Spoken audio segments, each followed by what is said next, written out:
Lewis's funeral, my mom told me to start packing. She waited until the day before we left to tell Edie. I'm not sure if she wanted to make it easier or harder.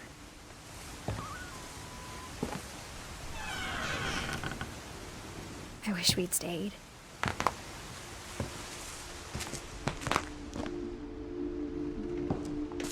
But I understand why we left.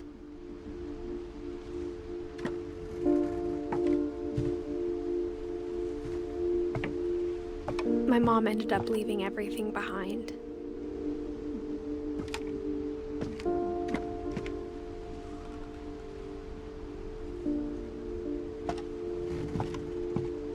What happened that night had been coming for a long time. Maybe it should have come sooner.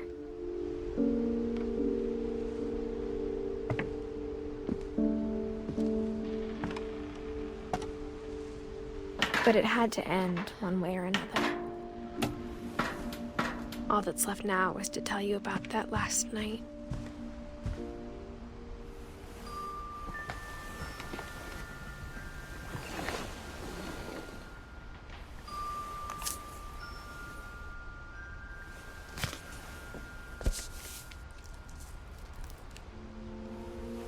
That whole last day, Edie just watched us pack and didn't say a word. Until supper, when she raised her glass and said, "To our final night together, and all our final nights apart." Grandma, you know what I said about alcohol. Some of your medications are very Edith, specific. I left a present for you in the hallway. Why don't you go open it? The grown-ups have to argue now. I'm sorry, you're right. We're all leaving tomorrow. Let's just enjoy our last... I'm not leaving. Edith, you're excused.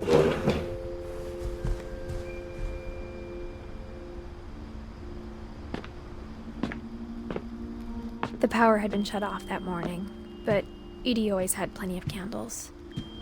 When my mom sealed the library, I don't think she knew about the other entrance, or that Edie had a key to it.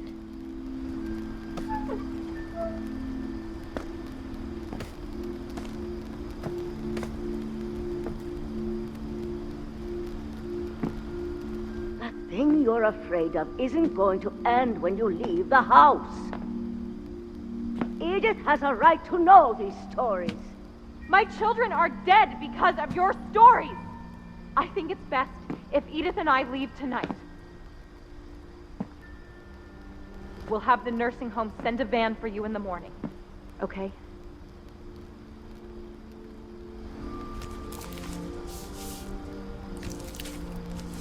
Dear Edith, there's so many stories I wish I could tell you, but there's only time for one.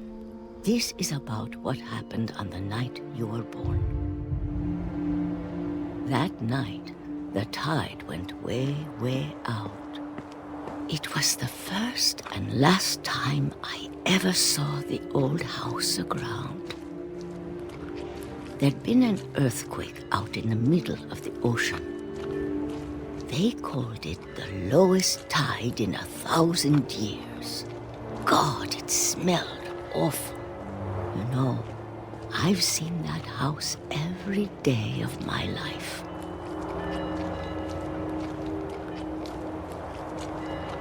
But I never thought I'd go back to it. When the fog rolled in, I lost my way.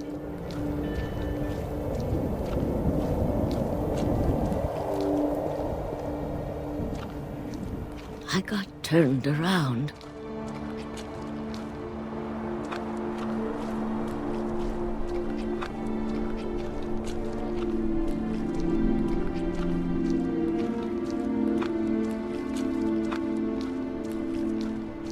For a while, I wandered.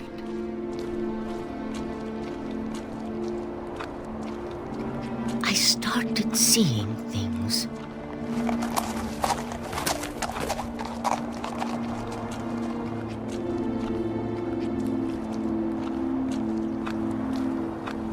Things I'd forgotten had ever existed.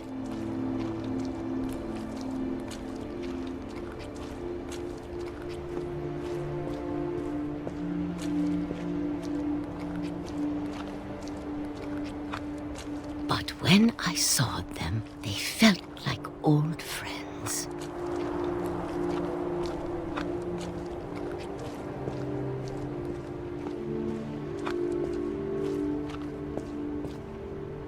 That night, a lot of things came back to me.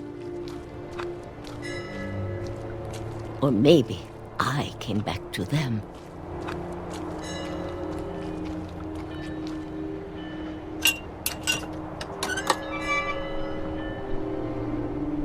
Things I can't explain, but that I need you to try and... Edith, what are you doing in here? It's mine. Edith! Mom, you're gonna rip it! Let go! I kicked and screamed, but Mom dragged me to the car. I never saw Great-Grandma Edie again. The next morning, the van came to pick her up, but she was already gone. After that, we moved around a lot.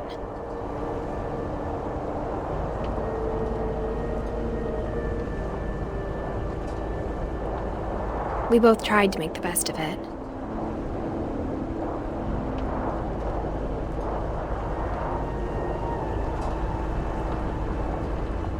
A few years went by.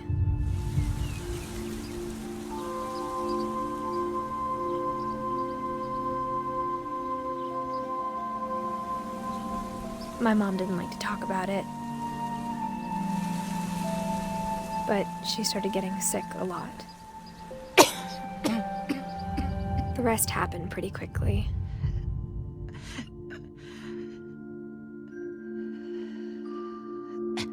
She got better for a while, and then she didn't.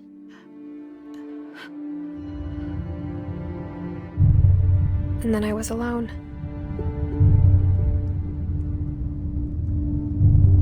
The last Finch left alive.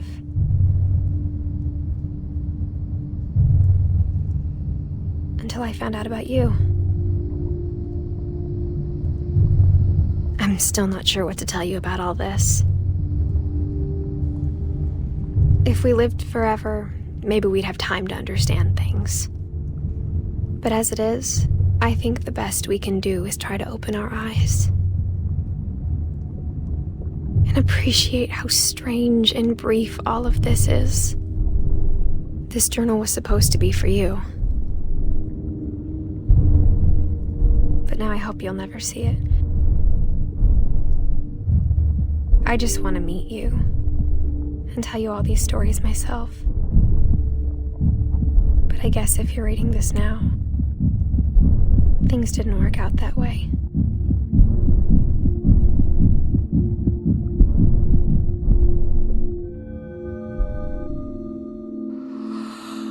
This is where your story begins.